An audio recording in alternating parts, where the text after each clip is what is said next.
FIFA world cup 2026 में 5 बार की champion Brazil का पहला मैच मोरक्को से था। दोनों टीमों के बीच खेला गया ये मैच 1-1 से ड्रॉ रहा। इसके बावजूद 5 बार की चैंपियन ब्राजील ने एक बड़ा रिकॉर्ड अपने नाम कर लिया। दरअसल ब्राजील साल 1934 के बाद फीफा वर्ल्ड कप के ओपनिंग मैच में नहीं हारने का रिकॉर्ड बनाए रखा। ब्राजील 2002 से खिताब नहीं जीत पाया है और उस पर इसका दबाव साफ नजर आ रहा था। दूसरी तरफ मोरक्को की टीम ने एग्रेसिव शुरुआत की।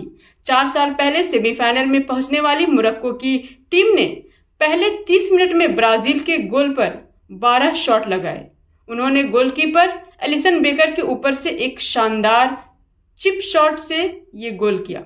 मोरक्को के कोच मोहम्मद वाहबी हालांकि अपनी टीम के परफॉर्मेंस से खुश नजर आए।